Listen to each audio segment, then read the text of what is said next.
I'm Bryce McClinney with JB Custom Rods, and today I'm going to continue my series I've been doing on helping you find the perfect bass rod for your money.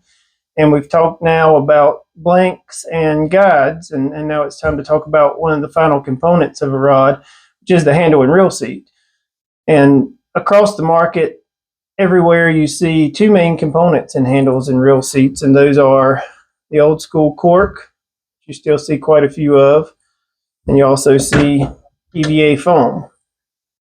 Both of these are used in some of your cheapest rods to some of your most expensive rods on the market. They're widely used because they do feel good in your hand, and they're just kind of a mainstay, and they're cheap. They don't cost a lot of money to make a rod out of these, but one of the big drawbacks to both of them is that both are insulators. Both deaden your sensitivity and your feel in your rod. So you can take a really good blank with a ton of sensitivity and make it feel dead in your hand, because all you're touching as you're actually holding that rod is that cork or foam, and cork and foam just do not transfer those vibrations through to your hand as good as something that will be solid the whole way through. What we've seen a lot more in bass rods over the years, which is promising, which of course was led by small rod builders like ourselves, is we're starting to see a lot more split handles. So split handles are really good for sensitivity and feel, as well as also reducing the total weight of the rod, just because you have more exposed blank in different places. And also look at your reel seats now compared to some of our older model reel seats. You have a big area of exposed blank here in our reel seats that we use. What we use for our handles is actually a nano resin material. We make all of these ourselves. We're the only ones that do this particular material in a rod handle. And the benefit to this is it's super sensitive, because this is solid the entire way through to that blank. So any vibration or feel, you're going to get it transferred all the way through straight to your hand. And as you're standing there looking at rods on the shelf, a quick way to check just how sensitive that rod is to hold it just like you're going to fish with it.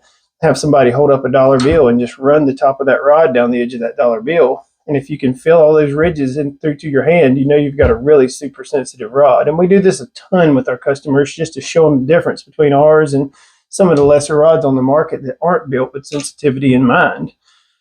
Reel seats are also another thing to pay attention to, whether you want a forward locking like this or whether you want a rear locking reel seat. I personally prefer the forward locking. It just has a better hand feel to me, but a lot of spin rods now are starting to do rear locking. The rear locking is fine. You'll notice here, this is the standard one that we use now, which is a rear locking. I just like to put a little piece of electric tape or something around that, because I bump it with my hand and it'll get loose, and it just doesn't feel as good in my hand to me having that right here. But even these, you do have some exposed blank there, where when you're holding this rod and your thumb's right there, you're feeling exposed blank. So you've still got a good amount of sensitivity all coming through all the way to your hand. So that's the biggest thing with these as you're looking at them on the shelf, is just check them, check to see how sensitive it is. No matter what your application, if you can't feel the fish bite, it makes it really hard to catch them. They don't just hook themselves typically. So that's something that I just wanted to go over real quick today, is kind of the last component.